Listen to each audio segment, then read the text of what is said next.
Alors, Monsieur Amiro, vous avez comment ça s'est passé, notamment avec ces instances-là qui peuvent vous aider, vous guider, vous conseiller. Ça s'est passé comme ça avec votre entreprise? Tout à fait. Oui.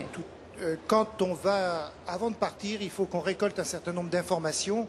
Et dans les missions économiques, il y a des experts auprès desquels on va pour essayer d'avoir des informations avant de partir, ou alors des partenaires potentiels. C'est surtout ça qui est important pour faire du business. Il ne suffit pas que des études, il faut des bons hommes qui sont prêts à s'engager avec nous. Donc effectivement, surtout quand on est une PME, donc on est un peu seul et l'importance de ces appuis sont fondamentaux. Alors au niveau régional, c'est vrai qu'on a affaire aussi aux chambres de commerce pour s'appuyer aussi dans certains cas. Alain Rinck?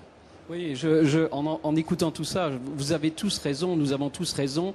C'est une équipe de France à l'export qu'il faut constituer et qui est créée parce que ni Oseo tout seul, ni Ubifrance tout seul, ni les chambres de commerce ne peuvent régler le problème d'une PME. Il faut qu'on travaille en réseau pour qu'on aide la PME. Et quand j'entends parler Monsieur Tarche d'Ubifrance et dire il faut s'incruster dans les marchés asiatiques, par exemple, ça nécessite du temps, ça nécessite du courage, de l'opiniâtreté et puis, in fine, bien sûr, de l'argent. L'argent, on va essayer de l'apporter à travers le système bancaire, à travers les aides que nous pouvons apporter aux entreprises, mais c'est bien évidemment un effet réseau qui doit jouer avant tout. Bien, on va peut-être prendre une première question parmi le public. Monsieur Amiro, un commentaire? Oui, moi je voudrais faire un commentaire. Non, allez-y, on prendra une question après. Faire un commentaire. Donc, l'export, c'est de la gestion du risque et d'opportunité. Pour une PME, on a une rentabilité qui est très faible, on manque de capitaux propres. Je rebondis sur ce que disait M. Rinck. Donc le vrai problème est de bien préparer le business plan à l'export avant de partir. Or, moi je dis qu'il faut être extrêmement prudent. Trop souvent, on nous dit qu'il faut aller au Brésil, en Inde, qu'il faut aller en Chine. Bon, pour en avoir l'expérience, c'est certainement les marchés les plus risqués. Quand on a des capitaux propres, parce que tout simplement, c'est très difficile de trouver des partenaires, c'est des marchés culturellement très différents, peut-être qu'il y a des opportunités pour un certain nombre d'équipements, mais pour des produits, par exemple, alimentaires de culture française, c'est très difficile de s'imposer en Chine, où il y a une gastronomie extrêmement importante, qui est très riche, et c'est très difficile d'exporter des produits français. Donc, il faut faire très attention à ce que peuvent dire les politiques, parce que quand on est une PME, la première règle, c'est de ne surtout pas se disperser. Il faut choisir une, deux priorités et investir, parce que c'est très dispersant l'export, et d'investir massivement là où il y a plus d'opportunités, c'est-à-dire là où il y a moins de risques. Et là, le problème, il est financier. La PME a beaucoup moins de rentabilité que la grande entreprise. Oui. Elle a des problèmes de trésorerie, on en parle beaucoup aujourd'hui. Et si on ne sait pas gérer ça, eh bien, on va à l'échec.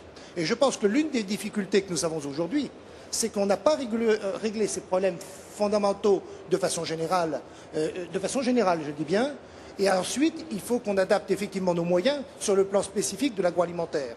Mais ces deux voies sont extrêmement importantes si on veut progresser, et je trouve qu'il y a une étude qui a été faite qui compare les succès des PME allemandes par rapport aux PME françaises. Je pense qu'il va falloir qu'on ait de vrais débats là-dessus pour en tirer certains enseignements. Alors, quelle réponse, monsieur? Pardon. Oui, juste quelques éléments, effectivement, pour rebondir là ce qui vient d'être dit. Dans une démarche export, il y a des fondamentaux qu'il convient de ne pas oublier. Une démarche export, ça se prépare, ça se structure. Donc l'enjeu pour une entreprise, c'est déjà de bien maîtriser son marché national, qu'il ne faut pas oublier, de travailler sur ce marché de proximité qu'est l'Union européenne et ensuite de structurer une approche plus lointaine.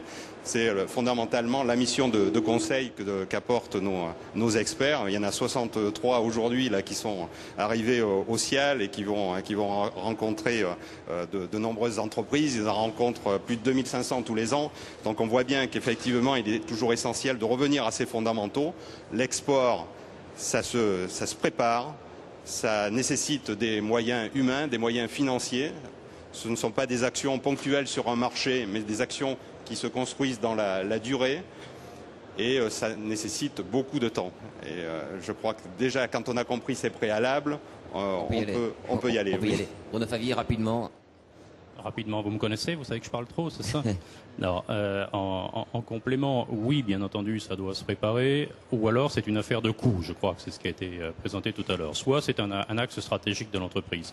Typiquement, une PME en France, même si elle a quelques dizaines d'employés, elle a 1 à 4 ou 5 clients principaux. Ensuite, il y a de l'opportunisme.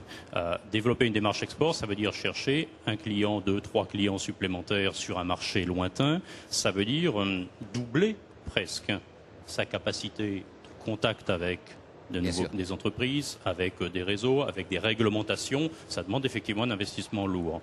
Le deuxième aspect que je voulais souligner, c'est que, faut pas non plus, je suis tout à fait sensible à la notion d'équipe de France qu'Alain m'a volé, puisque c'était normalement ma réplique, ça. Donc l'équipe de France, oui, mais l'export, c'est surtout des clients étrangers, c'est surtout des partenaires étrangers, c'est surtout un gagnant-gagnant à trouver avec des gens sur le terrain, que ces gens soient des Français implantés à l'étranger, il y en a 2 millions, ou que ces gens soient des industriels, des financiers, des partenaires. On parlait de la Provence tout à l'heure, une assez jolie réussite, une très très belle réussite même, qui est l'Occitane en Provence, prévoyait il y a encore 2 mois avant séisme financier, je ne sais pas où on en est aujourd'hui, mais prévoyait de se faire coter en bourse à Hong Kong, pour se brancher sur les circuits, les réseaux, les circuits financiers en Asie et déclencher son développement en Asie de cette manière-là. Donc c'est vraiment, enfin l'export, c'est pas uniquement l'équipe de France, c'est l'équipe de France et le branchement sur d'autres équipes, y compris d'appui à l'étranger, y compris des agences d'appui à l'investissement à l'étranger. La quasi-totalité des territoires maintenant cherchent à tout prix à fabriquer de la croissance, de l'emploi, de la compétitivité, de l'innovation, etc. chez eux. Profitons-en. Profitons-en dans l'agroalimentaire, parce que c'est très territorial, l'agroalimentaire. On est, en tant que Français, en tant qu'entreprise française et même PME, accueillis avec les yeux de chimène, que ce soit par l'Agence de développement de l'investissement du Queensland ou d'Argentine ou de je ne sais où, qui passent leur temps à faire des roadshows chez nous, ici aussi. Merci. On va prendre une question dans le public. Bonjour madame. Bonjour. Quel est votre prénom? Guylaine. Bien, allez-y, posez votre question. Alors je me demandais si je suis un primo-exportateur, est-ce qu'il existe un lieu où je peux rencontrer d'autres entreprises qui exportent déjà et avec qui je pourrais peut-être partager l'expérience voilà. Bien sûr. Qui veut répondre à cette question qui est très précise?